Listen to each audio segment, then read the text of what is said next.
Hello, hello, hello, everyone. Jacqueline Kabah Harrison here.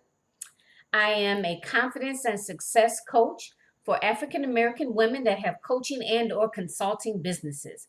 I help my clients to show up boldly, consistently, and with intention in their businesses, allowing them to not only increase their productivity, but their profitability as well. I am super excited to be a part of this online business summit. I am so excited.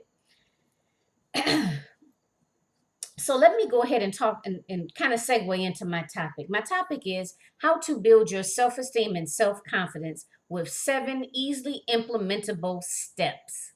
Okay. And this is specifically geared towards business owners, geared towards entrepreneurs. Okay.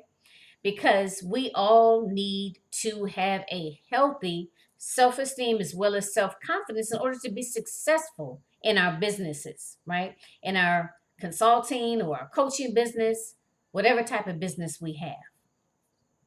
So first I want to talk a little bit about explaining the differences between self-esteem and self-confidence. So self-esteem, I look at that as your overall view of yourself, how you feel about yourself overall. And self-confidence is how you feel about yourself and your abilities, right?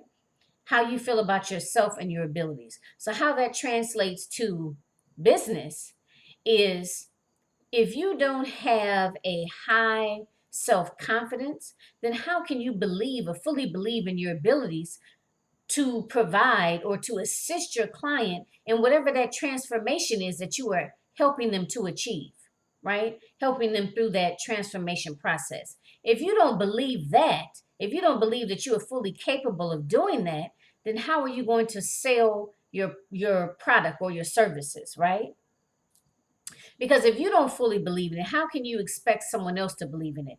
How can you expect someone else to invest in you as a coach or consultant or whatever type of business you have? How can you expect someone to actually invest in you if you don't even fully believe in the transformation that you can assist someone with achieving, right? So that's how that relates to business.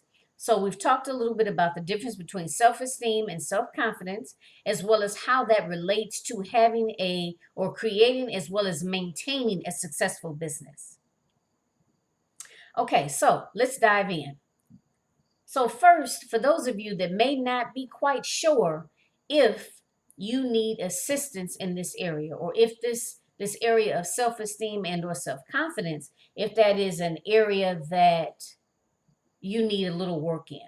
Okay. So let me just give you a few examples of how you would know, right? Or the way or what you would do or maybe not do. That would be a pretty good indication that there is work needed in these couple of areas, right? Like I said, in reference to self-esteem and self-confidence. So one, and if you see me glancing down, I'm just checking my notes. I don't want to miss anything.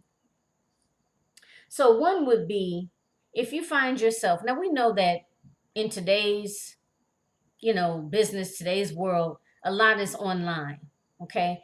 And you need to have a strong online presence. So having said that, if you find yourself being reluctant to show up maybe and do Facebook lives or just to do video, period, right? If you find yourself very reluctant to do that, you don't want to be seen, you don't want to be judged, whatever, oh, I don't look good enough, I'm not picture perfect right now. If you find that that happens to you a lot or frequently, then that may be a pretty good indication that there's some work that needs to be done in that area of self-esteem and self-confidence. Okay, so that's one way of recognizing it. If you find yourself reluctant to get in front of the camera or even take a picture, a selfie, okay, so that may be an indication.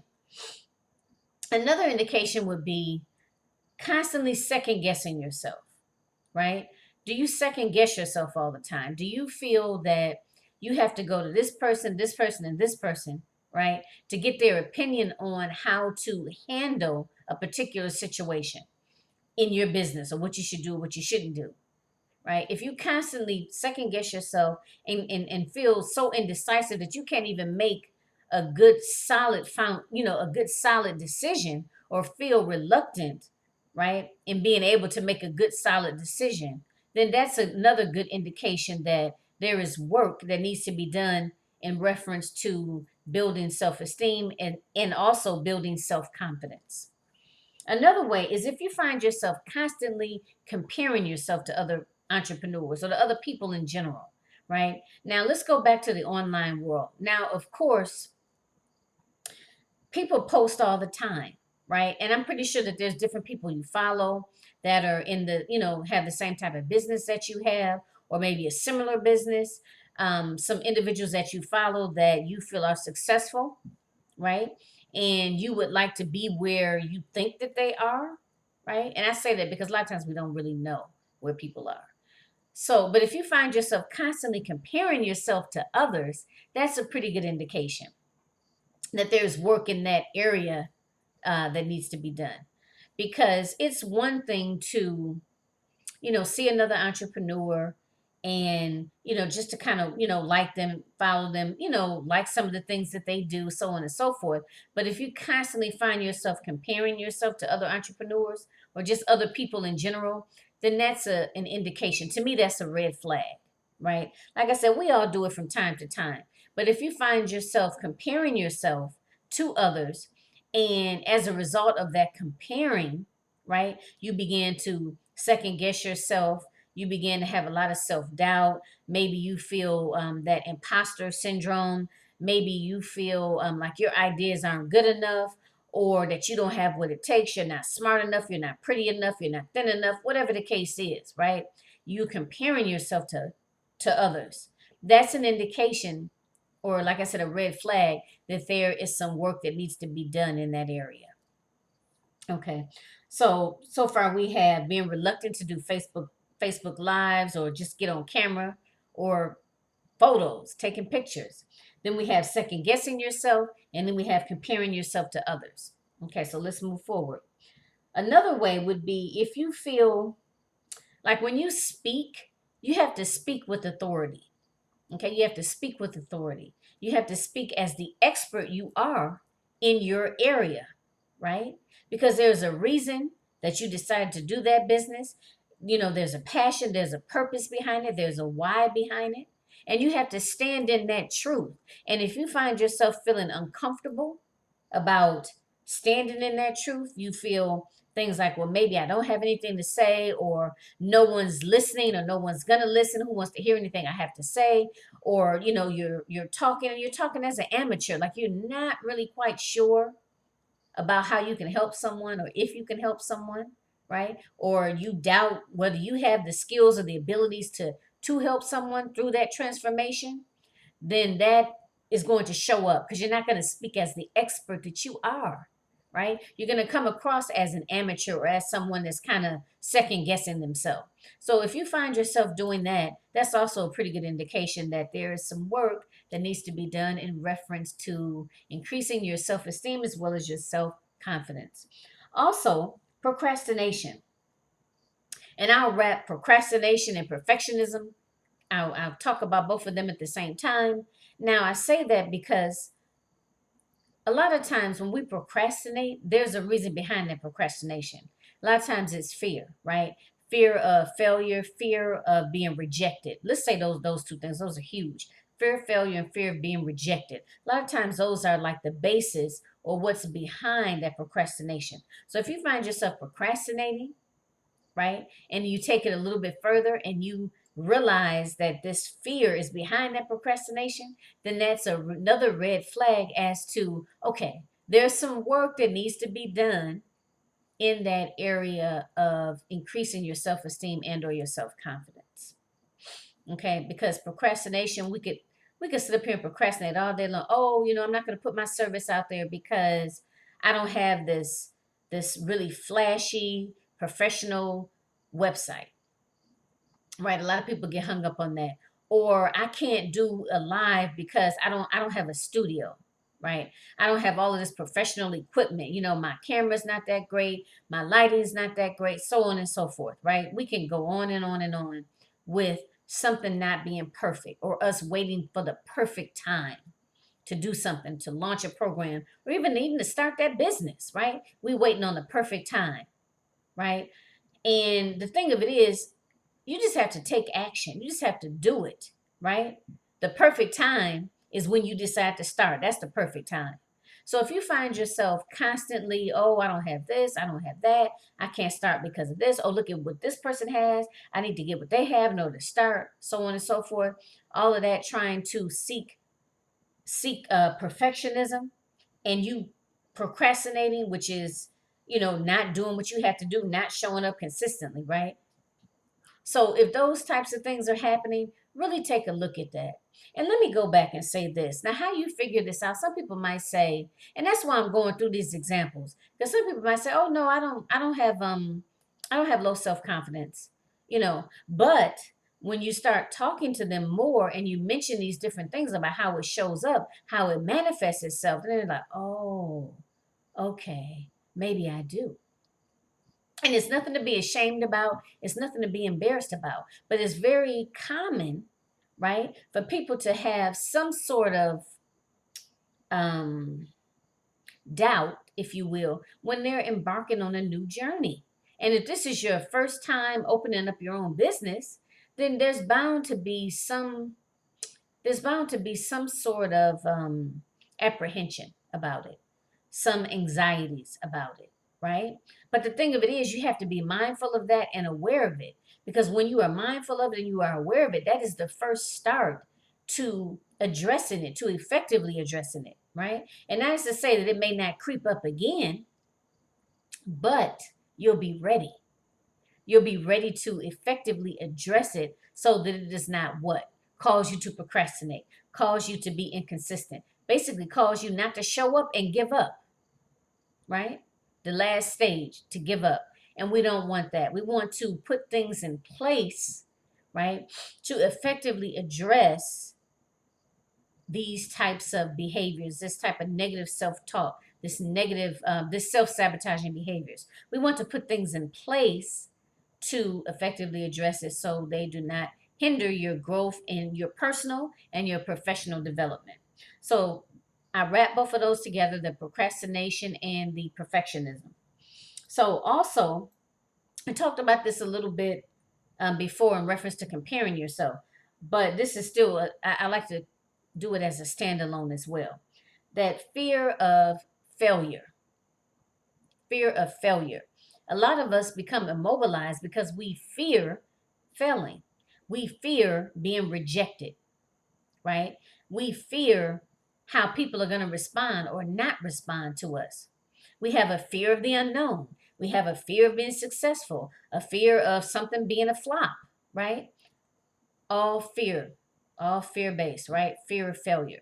So if you find yourself experiencing that fear of something not turning out right or it not meeting your expectations, maybe you fear launching a particular course because you're scared that people aren't going to sign up, let's just say, whatever the case, that fear of failure, that is also a red flag that there's work that you could benefit from, work in the area of increasing self-esteem and definitely increasing your self-confidence. Okay, that's very, very typical because you are not alone. Anybody out there, you are not alone in the fear of failure.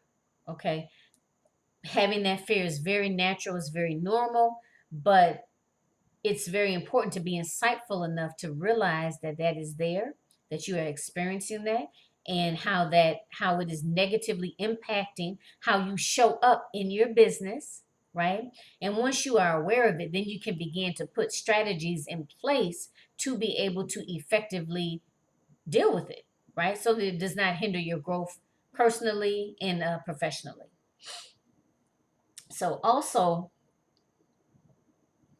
under the signs of how to recognize if you need work in the area of increasing your self-esteem as well as your self-confidence, is fearing the opinion of others, right?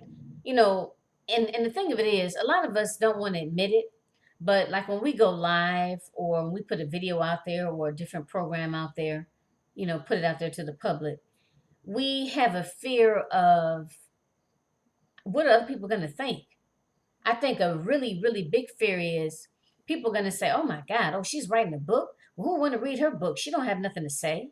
Who's going to want to listen to her, right? We fear that. We fear that rejection, right? We fear that people are going to look at us on the live and say, oh, well, her lighting isn't good, or oh, her hair isn't fixed properly, or why does she wear that, right? And those just for some reason, those are just the first things that popped out in my head. But that fearing what other people are going to say, right? And some of us live our whole lives based on the opinions of others or what other people are going to say about what we do and what we don't do. Now, if you're okay with living your life based on the opinion of others, and that's fine. But if you're not, you have to be able to effectively identify it and then begin to know or identify it and then know that there's work that needs to be done in reference to building your self-esteem and your self-confidence, because that is a big indicator when you are overly concerned about what other people think, so overly concerned to the point where you are not doing, or you're being inconsistent, right? You're not showing up because of fear of what other people are going to say, what other people are going to think. So it was one other I wanted to mention that we are going to move on. The other one is, and I just kind of left this for last, is underpricing your services, right? Like I said, whatever type of business you have, underpricing, that is a very big indicator that you don't highly value the transformation you provide or the services that you provide, right? Severely underpricing your product and or services. That's a big indicator of, or in big red flag to let you know that there's work that needs to be done in that self-esteem, self-confidence area. So I listed all of those because, like I said, some of you may be saying to yourself, okay, so now I understand the difference between self-esteem and self-confidence. And how does that relate to my business? And how do I don't think I deal with that, or I don't think this pertains to me. So that's why I want to give specific examples. So you could have an understanding of what that looks like in business and how that manifests itself.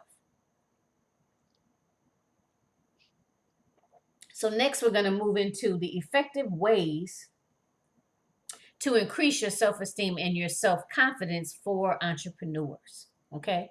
I'm going to give you 7 ways to effectively increase your self-esteem and your self-confidence for entrepreneurs. So the first one is, I want you to recall instances in the past where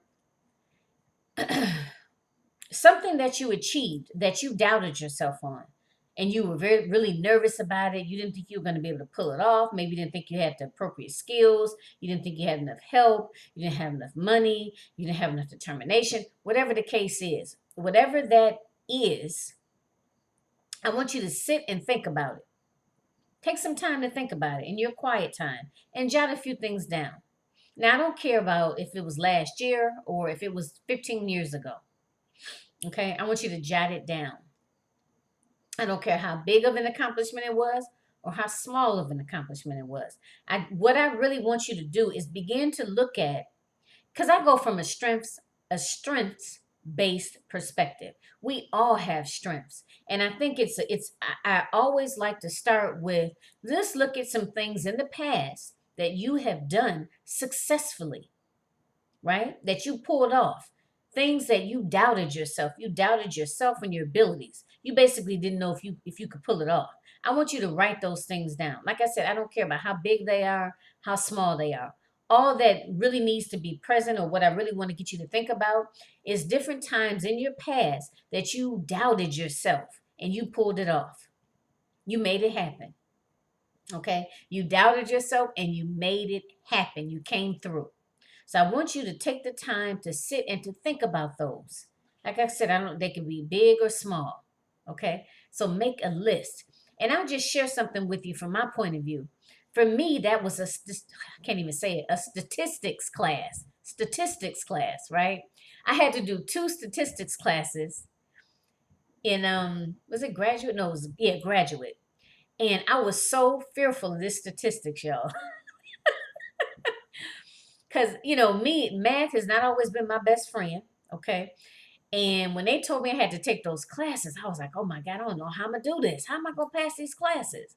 So for me, that's one of mine on my list. Okay. And I not only passed them, it wasn't like I just passed. I mean, I got a pretty good grade. I think I got like a B plus. So I was really proud of myself. So that's what I want you to do. Dig deep and really think about those instances and those times. Okay, because it's very important because you can see that you were able to do it with that hard work and determination, right? Because it was a lot of work. That statistics, y'all, it's a lot of work. Okay. The second one is I want you to begin to limit self sabotaging behaviors. And what I mean by that is, for example, um, let's say lack of sleep. Now, most people need at least what between 6 or 8 hours of sleep in order to be able to function properly or to function in an efficient, effective manner. Okay. So a self-sabotaging behavior, for example, could be you only getting 3 hours of sleep.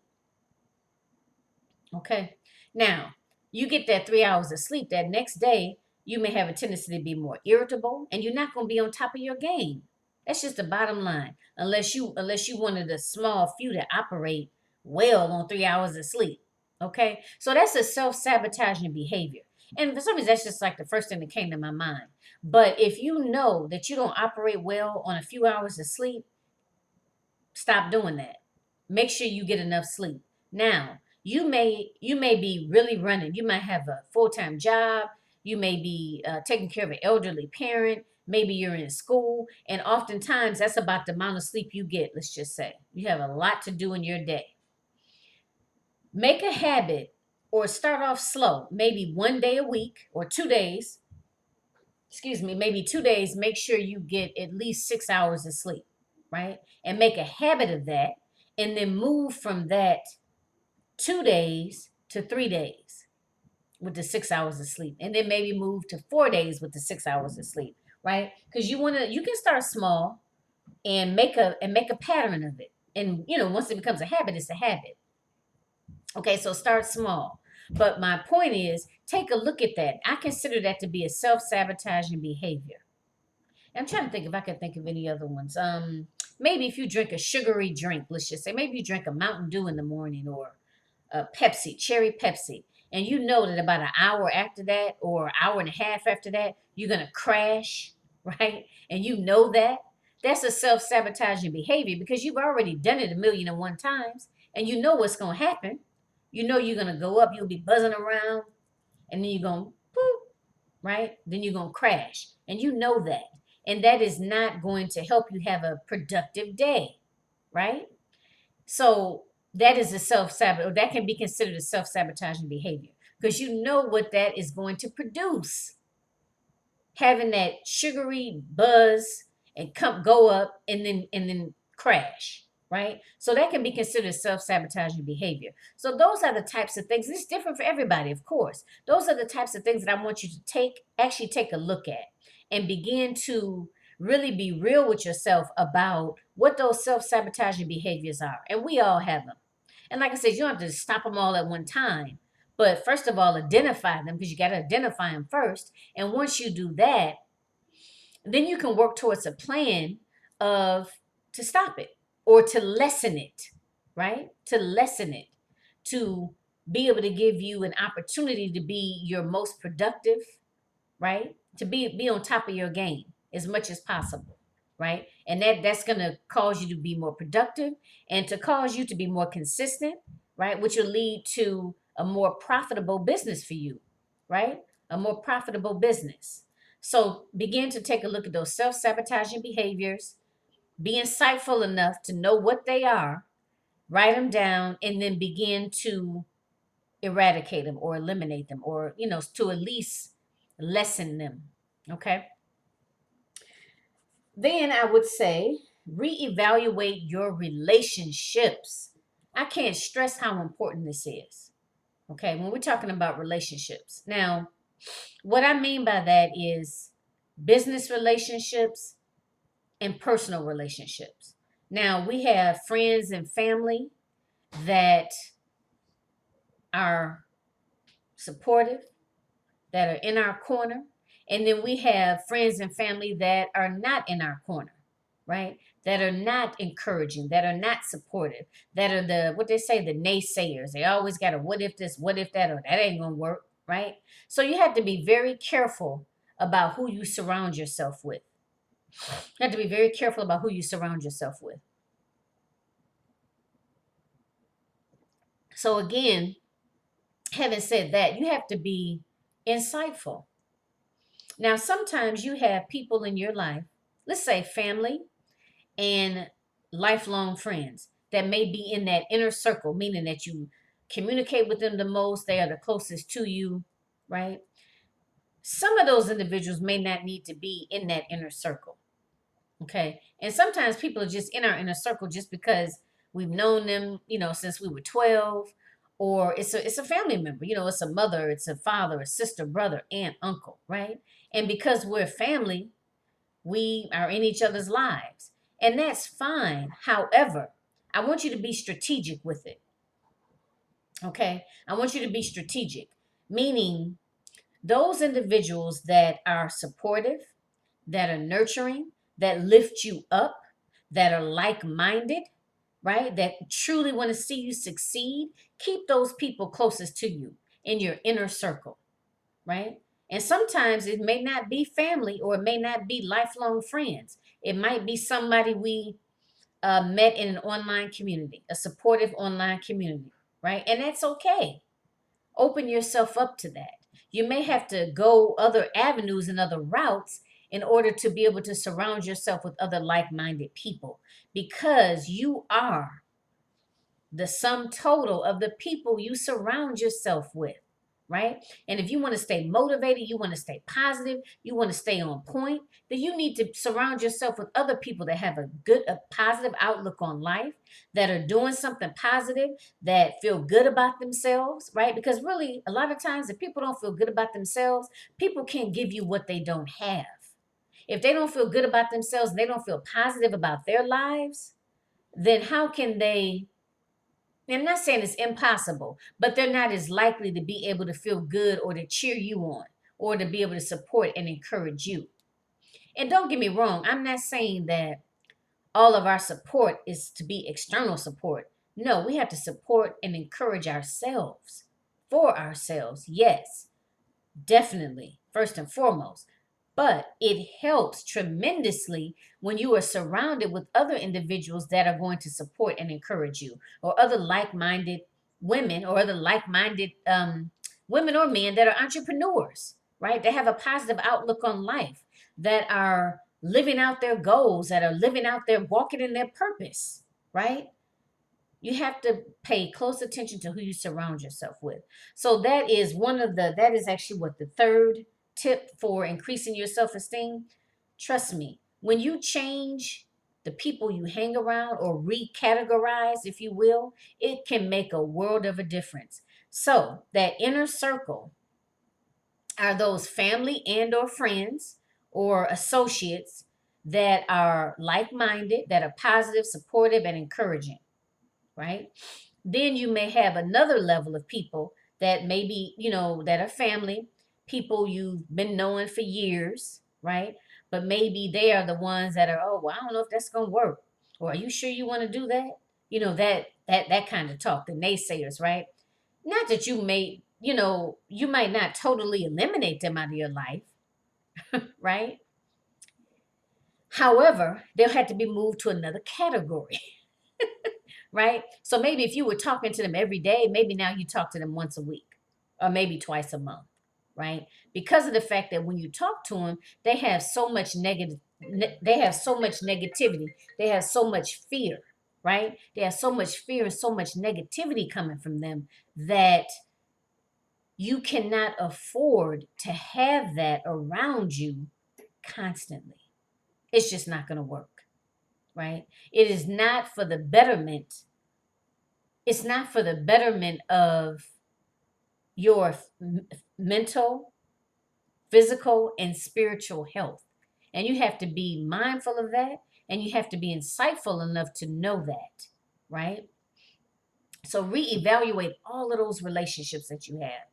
If you talk to someone and after that, after hanging up that phone with them, or after maybe having dinner with them, you feel heavy, you feel like you know, you just don't, you don't feel good. You feel like you feel kind of drugged down, or maybe you feel that they're very condescending, that they're talking down to you, or you always have to explain yourself to them, or they always have something negative to say, right? Those are the individuals, like I said, that they may have to be moved to a different category, right? You may not necessarily eliminate the relationship altogether, but they should not be in your inner circle, right? Where you talk to them every day or every other day.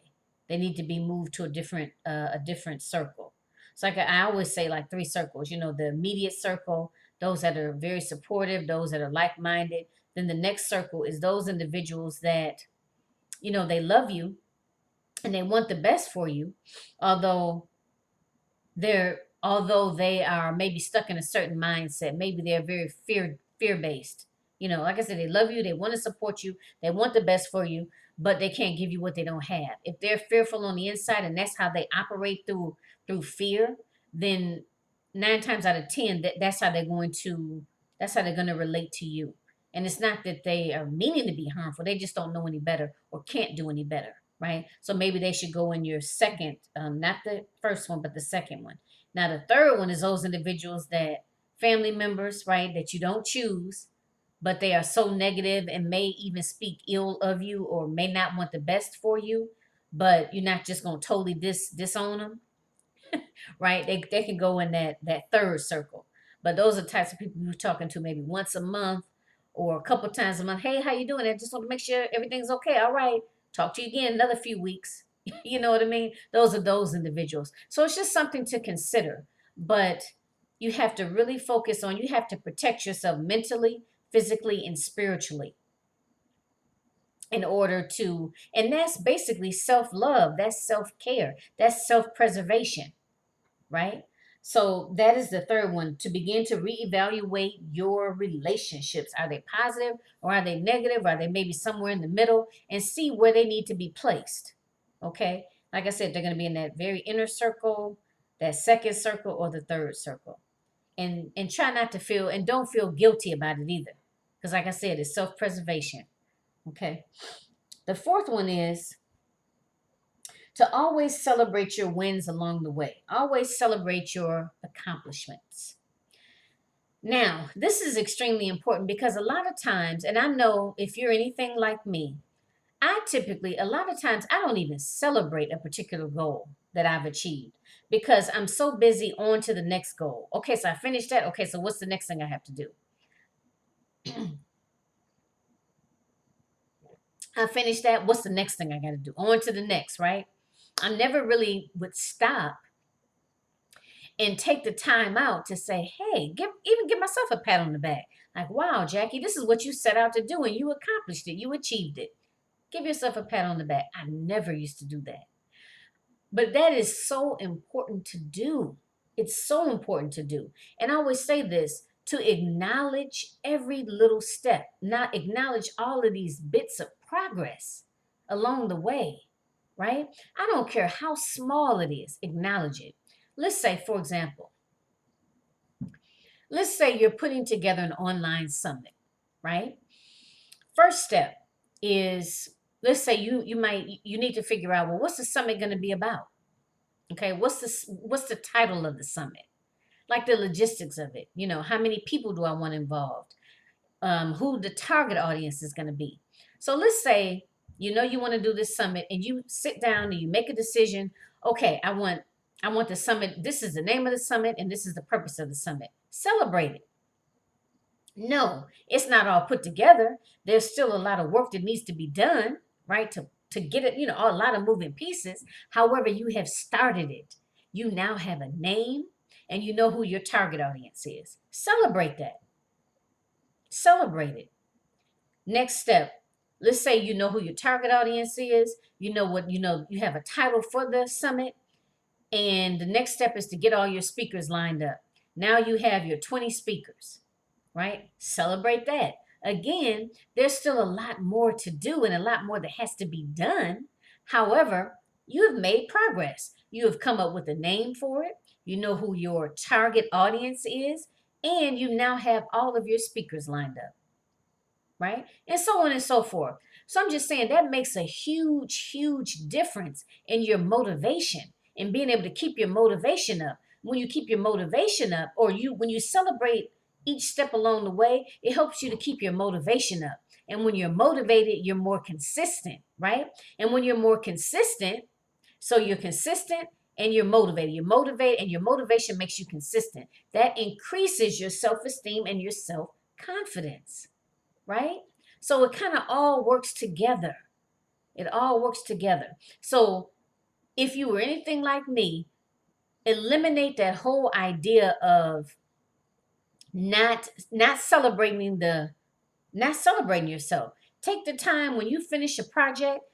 Take the time to sit and do whatever you do, whether it's you reward yourself by going to get a massage, or maybe you sit down and watch your favorite Netflix movie, just whatever.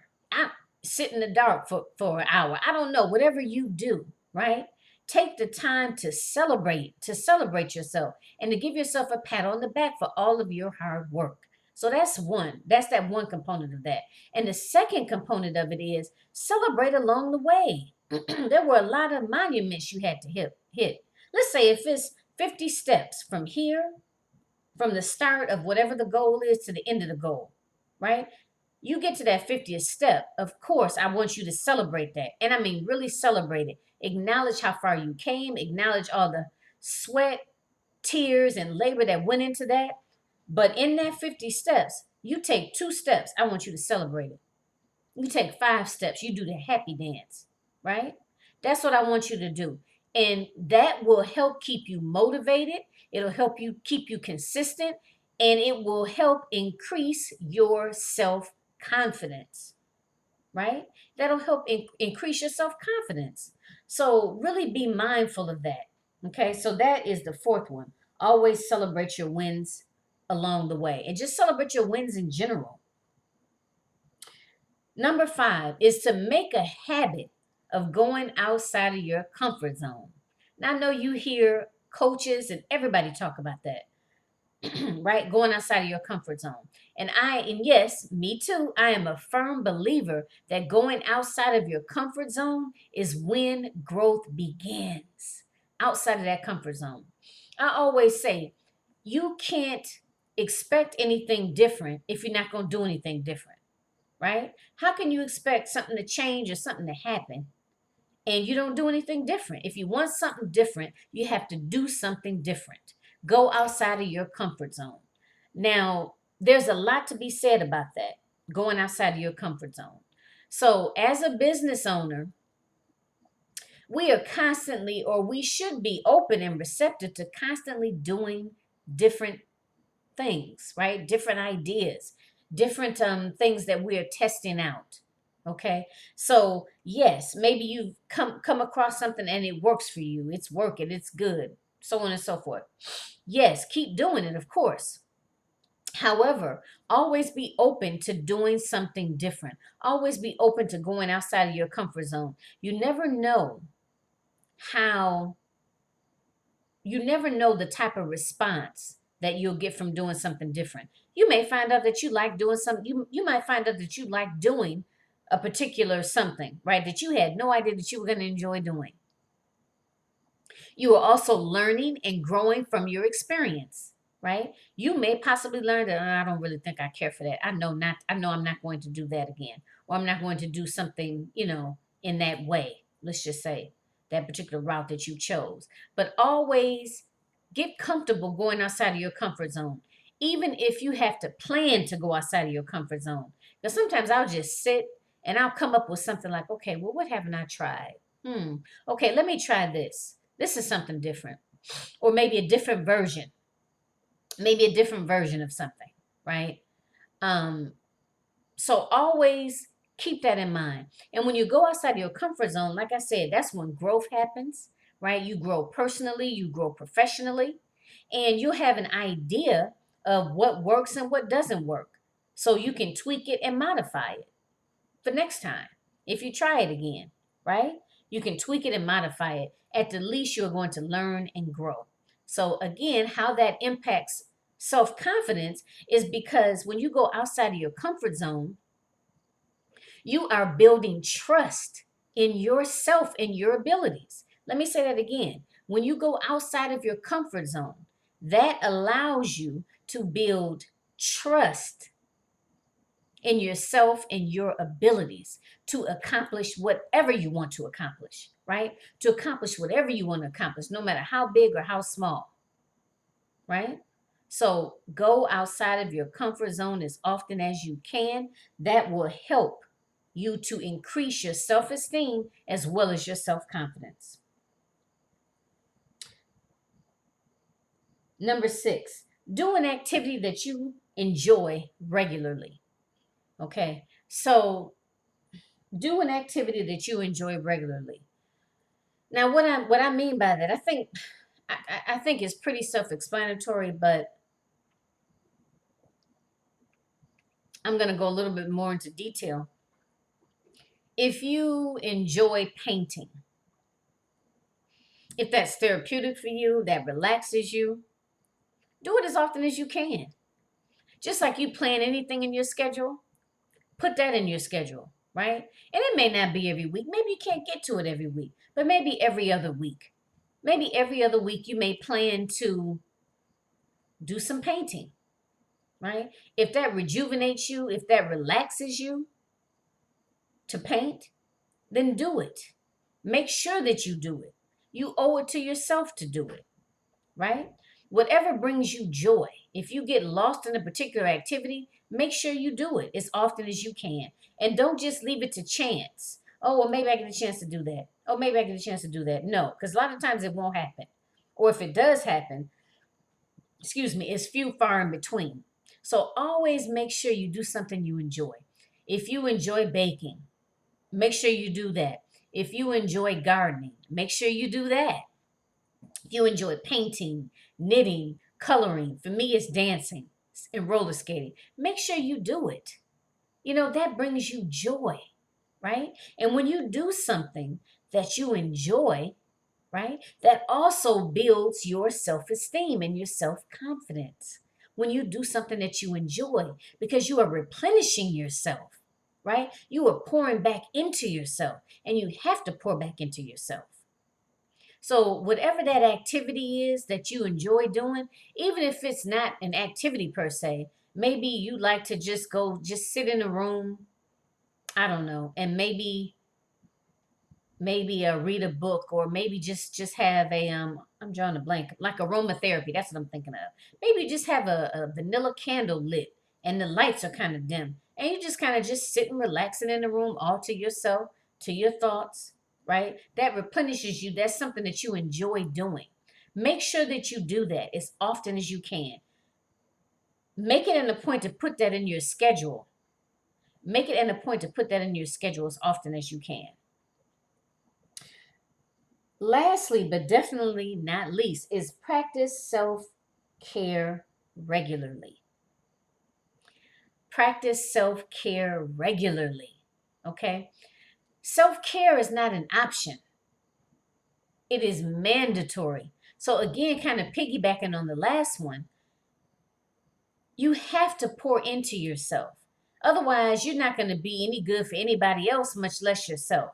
Your personal life will suffer as well as your professional life, as well as your business will suffer. So you have to pour into yourself. Self care is not an option. Self care needs to be planned. When I say planned, it needs to be a regular occurrence, just like you go and get your hair done, just like you take a bath, right? Just like you drive your car, right? It has to be a part of your regular routine. Self care is not optional, it has to be a part of your regular routine, okay?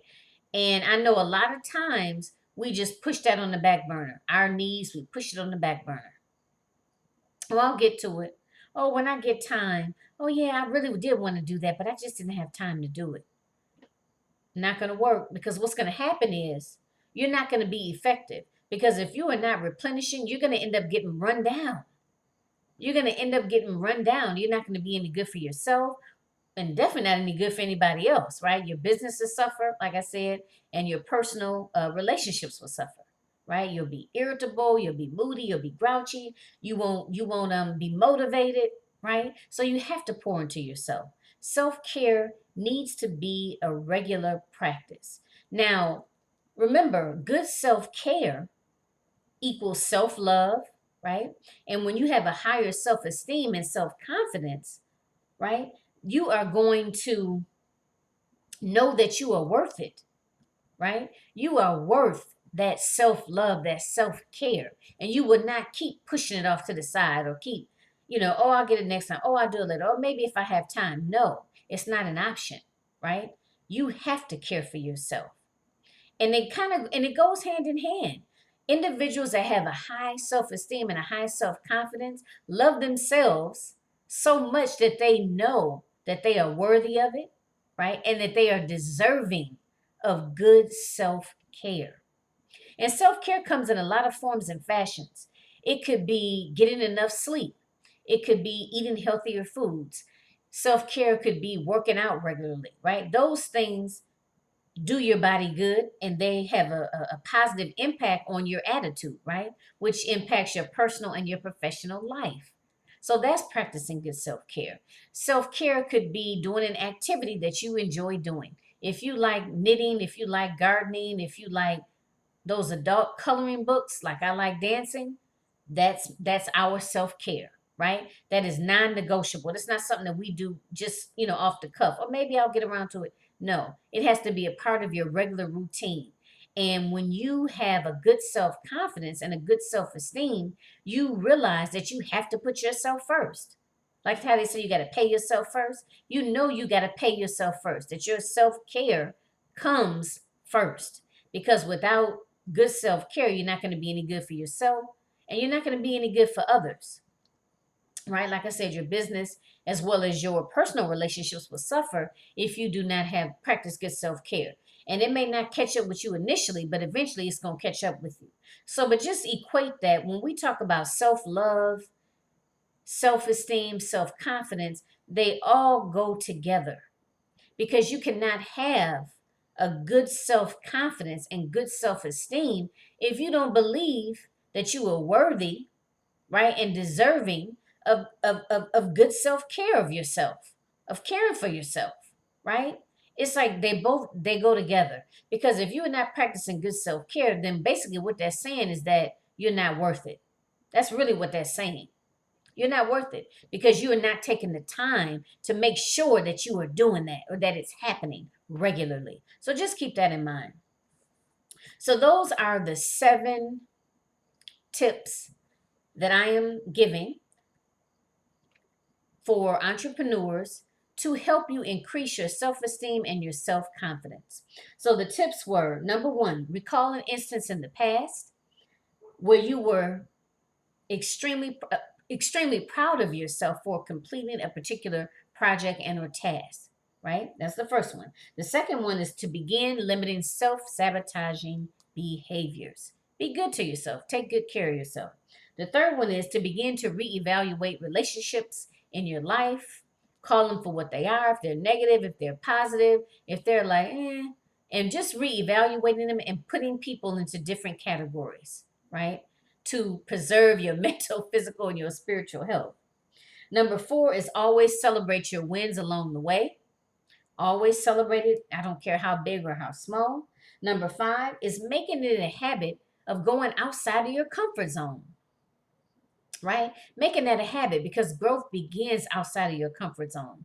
When you go outside of your comfort zone, that builds trust in yourself and your abilities, right? And that's what self-esteem and self-confidence is. Well, that's what the self-confidence is. It's trust in your abilities to be able to manifest whatever it is you want to manifest, right?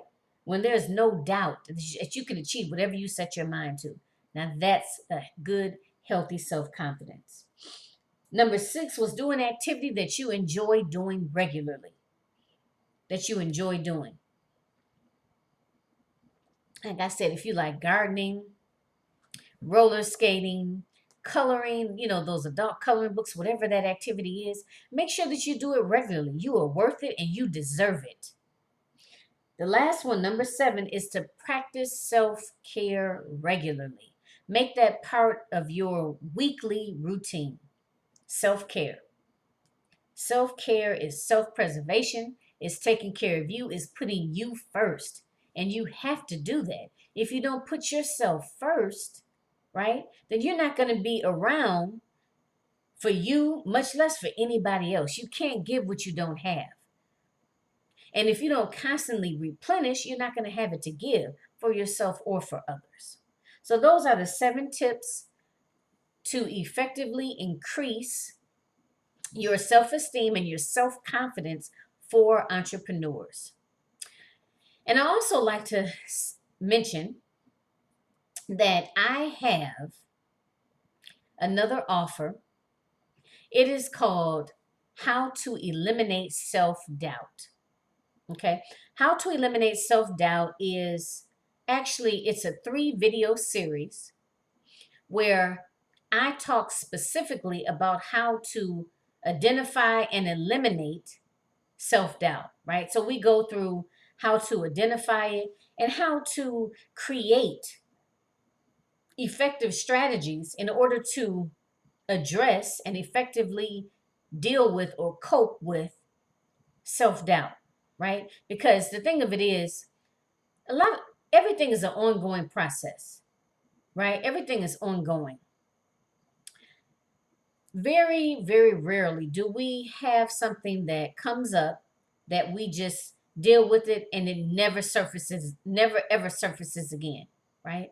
That's a little unrealistic. So that's why I always go with the approach of coming up with effective strategies to actually efficiently or effectively deal with self doubt or to eliminate the self doubt, right? So, what we do, or what I do in that 3-part video series, is to help you not only identify it, but to come up with either to identify it, if you're able to eliminate it, come up with strategies to eliminate it, and or thirdly, if we're not able to eliminate it altogether, to be able to come up with effective strategies to deal with it when it rears its ugly head again, right? Because remember, if we're constantly going outside of our comfort zone, we are doing different things. We're coming into contact with different types of people, and different things are happening in our personal lives that impact our professional life or impact our business, right? And there are triggers.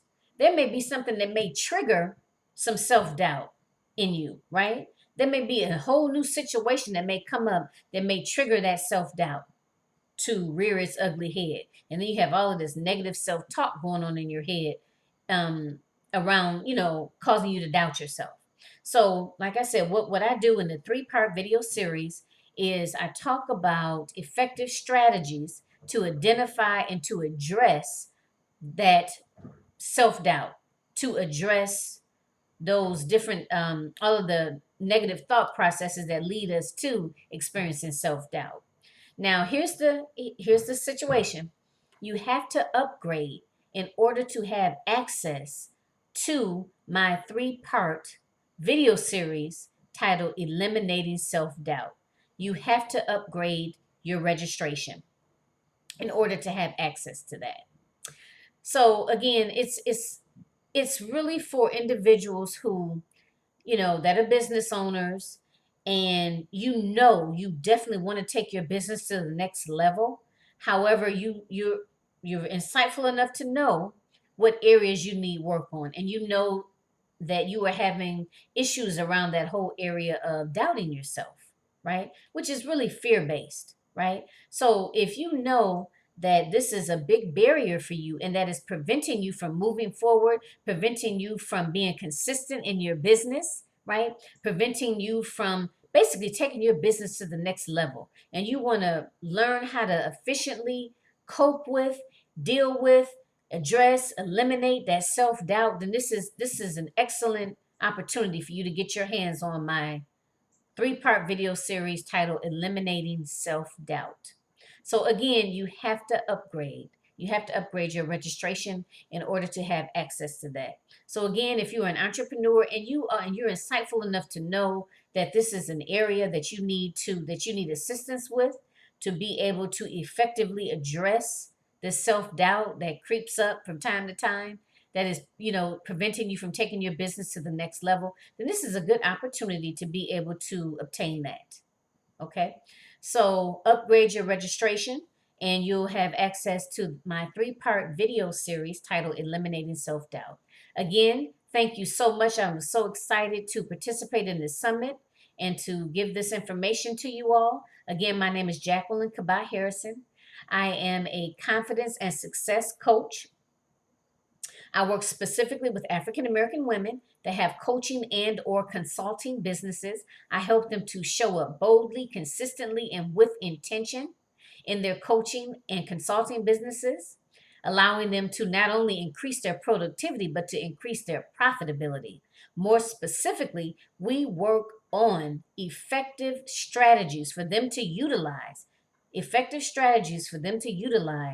to combat and or effectively address all of that negative self-talk that goes on in your heads from time to time, as well as all of those self-sabotaging behaviors, right? That basically stand in our way from being a better version of ourselves, stand in our way for us actually achieving the life that we truly desire as well as deserve. Okay, thanks all. Bye.